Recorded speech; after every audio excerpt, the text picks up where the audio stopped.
It's Levac and Goss on 104.5 The Team. Time for Monday Mirages. We go through the sports and other things that happened over the weekend or, not too distant past. And we decide whether it's real, it really happened, could happen again, or a mirage. So, real, Gaz's engagement, mirage, his girlfriend all together. Whoa.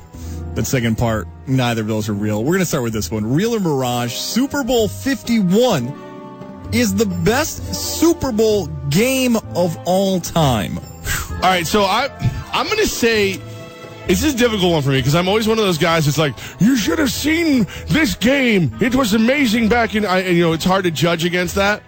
But for me, yeah, real. I loved this game. I loved it. I drew the comparison to Rocky. So, yeah, come at me, Apollo Creed, come at me, and then boom! I'm just beating your ass in the fourth, and I'm giving it to you in the overtime, and there's nothing you can do because you're gassed out. Wow, that was the most violent Monday Mirage answer of all time. Yeah, the answer is Mirage here, by the way. It was the best fourth quarter of all time. Obviously, it was the best overtime of all time. Of course. Game-winning touchdown. But I could go through a whole slate of games that were better from start to finish. It was a 28-3 game. It was 21-0. We watched a blowout as sports fans for a majority of the game. We can talk about the Patriots win over the Greatest Show on Turf is a better game. We can talk about the Patriots win over the Seattle Seahawks, where it looks as if there's no doubt Seattle's going to lose. And they do lose. There was no doubt that they were going to win. They had to give it to Marshawn Lynch. Those are better Patriots. I believe the more rocky comparison is when the big underdog, out of nowhere, the 13-point underdogs, the Patriots, take down the legendary Rams team. Yeah, but they needed a tuck rule to get there, so I don't even count that. Rams-Titans was a better game. Plaxico, the magical catches he makes for the came down to the final play of the game and makes a game-winning stop. Almost was a game-winning touchdown as time expired. It's a boring team. I'd say maybe the seventh best Super Bowl of all time and third with involving the Patriots. Real Mirage, Tom Brady's performance, though, was the most impressive of his career. I'd say real, because usually when you rattle him, he doesn't come back. Like, remember that point early? I think it was early in the second quarter, may have been late in the first, when you see him sitting on the bench with his head down, and all I could think of was that Kansas City regular season game 2 years ago, where we're like, oh, bring on Garoppolo. Brady's done. And he didn't come back that whole game. This game, not only did he come back, he came back with a vengeance. Oh, this one's real. There was no defensive touchdown here or there. There was no special teams touchdown. It was all about Brady. And what's lost in this whole mix, and it's going to get lost in history, is how tough it was to get those extra points, the 2-point conversions. Those aren't gimmies, even though it's from the 3-yard line. They threw on one of them, and he's able to still make these plays. The comeback, piecing everything together.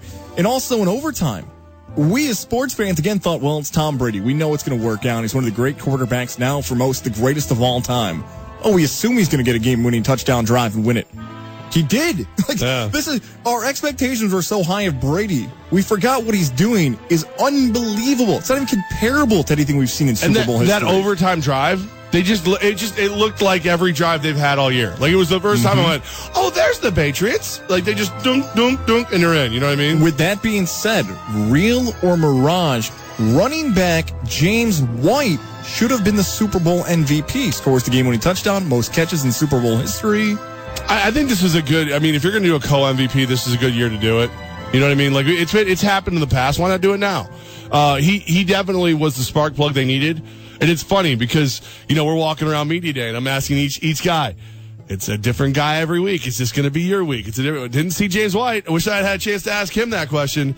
Brady did say, I'm going to give him the truck. That's awesome. So I'm going to say real, but again, it's like a real-ish Mirages, because how do you not give it to Brady when he throws for almost 500 yards? So you would say co-MVP rather than Brady taking it away? Co-MVP, yes. I'm going with Mirage. Could James White have done any of that without Tom Brady? No. The answer is no. I'll help you with this. The answer is no. Well, what if he had Matt Ryan? Matt Ryan's on the Falcons. You'd have to do it with Jimmy Garoppolo or Jacoby Brissett. You do it maybe Garoppolo now. Well, maybe 8 catches for, something with Garoppolo. I'm not even positive James White could have done any of this if Deion Lewis didn't get hurt. Because Deion Lewis suffered an injury during the game before that fake kneel, weird hamstring injury. So I give it to Brady. As good as James White was, he has to have someone throwing him the football. It could have been anybody in that spot. James White, you had a great game, but Tom Brady helped you get there. No doubt about it.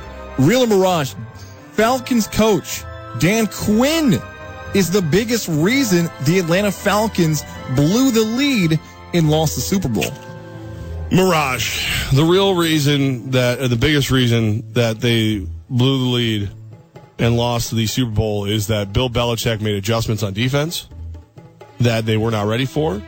And Tom Brady went, you know what? Normally it bothers me when people fall at my feet, but I don't care anymore because we have to win this Super Bowl, and just did what he had to do. As Herm Edwards said, Captain America won the game. Captain America won the game. You and Herm. I love and Herm. Coach. I love Herm. I've decided I'm over it. No, I think you it's do great. not love Herm. That's not true. true. I do. I love her. Just because he doesn't like me doesn't mean I don't love him. That's a mirage if I've ever heard of one, by the way. That's not true. And this is also, I love Herm. This is also mirage. Dan Quinn is not the biggest reason the Falcons lost the game. He put all of his players in positions to make plays. They needed one play, a stopped 2-point conversion, a deflected Brady pass. How about an interception on the Edelman catch? All they needed to do. How about a run on a 3rd and 1? All they needed to do, or not even the run. How about just throwing somebody in the way of Hightower to make sure he doesn't touch Matt Ryan? Hey, even get busted for a holding call. That's fine. It's not Dan Quinn's fault. Dan Quinn had a 25-point lead against the greatest quarterback of all time in the Super Bowl. Dan Quinn's not the reason. Mirage. It's Mirage. It's not Blake. Real or Mirage? George Sedano and LZ Granderson were your favorite interviews last week on Radio Row. Wow, there's a lot of great interviews. Okay. Wow, this is tough. I'm going to have to say Mirage. It's real if it's the interview I did or was part of. Real. But my favorite interview was you and Matt Patricia. Oh, that's nice of you. Oh, my God. That was, I got to be honest with you. I'm sitting there watching the defensive coordinator for the Patriots, who, as you know, went to RPI, and all that stuff. And I'm watching guy after guy talk to him, and he's just, we're on to the Falcons. Our focus is Atlanta. As you know, a really good team. It's going to be a tough offense, a lot of weapons. But we're gonna do the work. Blah blah blah. Do your job. And then Goz sits down next to him. All right, I got some tough questions for you. Who's the best Class B football team from 1991? And then he's like, whatever. What is it? Where did he from? Vernon Verona Sherrill. Vernon Verona Sherrill. High school and near the Utica area, right where the Turning Stone is. And then they go on who'd they beat in 1991? The Salve Bearcats. What was the score? 52-7. Dude, who was the best? 91 or 92 VVS? Oh, let me tell you, I'll break it down for you right now. Matt Patricia was the most open, friendly, and the only. I have to tell you. You here in the Cap region are the only people who have seen the real personality of Matt Patricia, because the only time he stepped out of the I'm a Patriot and we're on to the Falcons mold was when Goz was talking to him. I appreciate that. That was very nice of you to say. I thought. Well, you finally your homerism has helped us. There, that's a little better. Don't thank me. Just shut up and move on. Who's a sleeper though? I love the team from the trifecta. Yeah, Sarah Spain and Kate Fagan, which you can hear. You weekends. love it because I got Sarah Spain to put her foot over her head. She was going crazy. And the thing about Kate Fagan, and I've told you this before, Kate Fagan, Niskiuna Love, shout out to the 518. Kate Fagan is probably about 5'2", maybe 5'3", really? 99 pounds. You think she was taller? I thought a little bit. All right. Let's give her whatever she is. Debatable. 5'6" on a basketball roster. Okay. She was so, I guess the word is aggressive. When she dapped me up and I was like, whoa. She just brought me in with for a bro handshake, right. And then she did it again. And I'm like, I didn't think I'd move at my height and weight, and she was just like I don't even know, strong, could have beaten me up. I was borderline afraid of Kate Fagan, and then she was rocking those sick Jordans, and they were so cool with us, and they just want to talk about all the behind. If you were a Around the Horn fan, they give us everything. Yeah. They told us how the whole show is set up. Who knows what answers? They know everything. Go online, 104.5 The Team. Check it out. Sarah Spain, Kate Fagan. I got one more for you. Now I'm trying to think who else, who I liked more. Because, that was great. Yeah. But, we had to talk so many good ones. What about Everson Walls? Raider? Everson Walls was, no, not Raider. He's a Cowboy and Giant. Thank you. Layritz was awesome.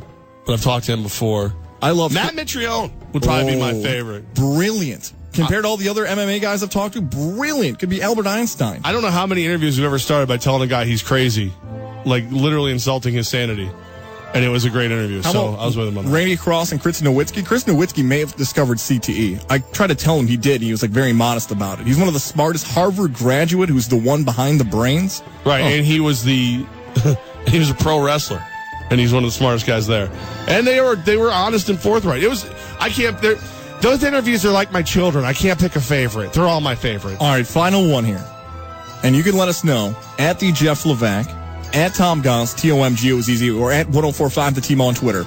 Real or Mirage, Lady Gaga's performance was the greatest halftime show in Super Bowl history. Real or Mirage? God, it's gonna. I'll go first if you want. You go first. Real. Capital R-E-A-L. I'm not even a Gaga fan. You know I love my boy Bieber. Lady Gaga jumped off the roof of a stadium. Yes. She performed live, not lip sync, live for 13 minutes with no help and danced. It's over. Lady Gaga, GOAT. She should have won the Super Bowl MVP if Brady didn't come back and win it. You and I were texting back and forth during it. That's the most we texted about. Not anything about the game. We talked about Gaga. Yeah, just slightly more than Deion Jones. Yeah. My boy Debo. I said to you, if she has like a killer special guest, it's the best of all time. She had no special guest. Didn't need it. Was it the Super Bowl halftime where Michael Jackson's hair caught on fire? I thought that was the Source Awards. We have to check on that. I could have sworn it was the Source Awards. Because if that would be the best, because that's just real human drama. I think he did the Pasadena Rose Bowl. Okay. In late Super Bowls, 28, 29 on that. So you're thinking MJ, 93 is the year on it. Now, if that's not the case, then it was pretty amazing. She jumped off the roof. She dropped the mic at the end. She caught the football. What if she drops the football? She's anything wrong. And like you said, no lip syncing. And she didn't lose her wind at all. It was pretty great. I was there for Katy Perry when she came out in the Giant Lion, though, for Roar. That was pretty special. Now, was Katy Perry's that good, or did the left shark really steal the show? I never looked away from Katy Perry. Are you crazy? I didn't know there was a shark on the stage. What are you talking about? I love Katy Perry. Didn't she ride like a dinosaur in? A real live dinosaur, if I'm not mistaken. No, it was animatronic, but whatever. Hers was very good. Wow. Not bad. All right, we got